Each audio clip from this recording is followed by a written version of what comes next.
করেছেন রাকিবুল ইসলাম। আপনি লিখেছেন, অনেক জায়গায় ইফতারের আগে সম্মিলিতভাবে মোনাজাত করা হয়, এটা কতটুকু সঙ্গত? ইফতারের আগে দোয়া কবুল হয়। তিরমিজির একটি বর্ণনা আমরা জানি, নবী করিম সাল্লাল্লাহু আলাইহি ওয়াসাল্লাম বলেছেন, সালাতুন লা তুরাদ্দু দাওয়াতুহুম, তিন ব্যক্তির দোয়াকে ফেরত দেওয়া হয় না। এর ভিতরে এক ব্যক্তির আস-সাইম হাত্তা হিনা ইফতির, রোজাদার ব্যক্তির দোয়া যখন তিনি ইফতার করেন ওই সময়ের দোয়া তার ফেরত দেওয়া হয় না। অন্য বর্ণায় অবশ্য আসছে হাত্তা ইফতির, রোজাদার ব্যক্তির সারাদিনের দোয়াই কবুল হতে থাকে ইফতার আগ পর্যন্ত। তো আরেকটি বর্ণনা আছে, যে বর্ণনা নবী করিম সাল্লাল্লাহু আলাইহি ওয়াসাল্লাম বলেছেন যে লিস-সাইমি দাওয়াতুন লা তুরাদ, রোজাদার ব্যক্তির জন্য লিস-সাইমি দাওয়াতুন ইনদা ফিতরিহি লা তুরাদ, রোজাদার ব্যক্তির ইফতারের সময় একটা দোয়া আল্লাহ কবুল করেন, সেটা ফেরত দেওয়া হয় না। যে কোনো একটা চাওয়া আল্লাহ তাআলা কবুল করেন, এই জন্য ইফতারের আগ মুহূর্তে দোয়া কবুল হয়। এটি বিভিন্ন হাদিস দ্বারা প্রমাণিত।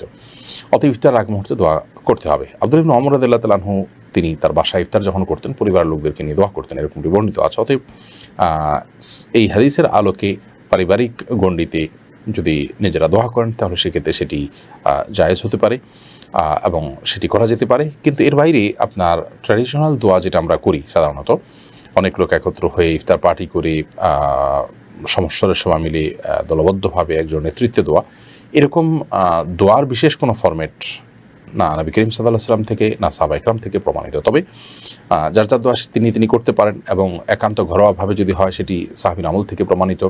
এর বাইরে যদি আমরা কিছু মানুষ একত্রে ইফতার করি এবং সেখানে কারো দোয়া সাথে অন্য দোয়া মিলে যায়, বা একজন দোয়া করেছেন সাথে অন্যরা দোয়া করছেন, হাত তুলে যার যার মতো মনে চাওয়াগুলো পেশ করছেন, তাহলে সেটি অবশ্যই গ্রহণযোগ্য হতে পারে।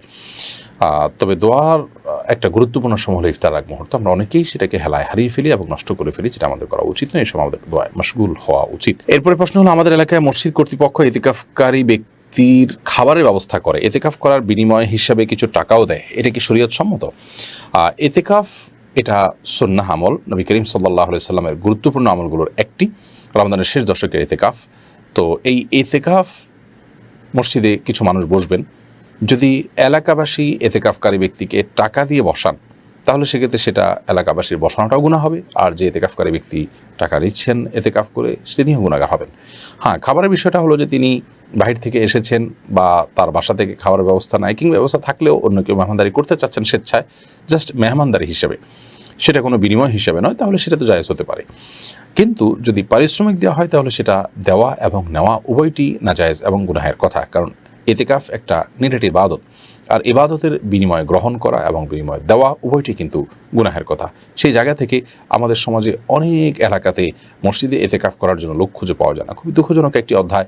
সেজন্য টাকা দিয়ে অনেক সময় লোক বসানো হয়, সেটি কোনো অবস্থাতে এলাকাবাসীর ইতিকাফের দায় থেকে তাদেরকে মুক্ত করবে না, বা ইতিকাফের সুন্নাত আদায় হবে না, বরং উল্টা গুনাহের কারণ হবে।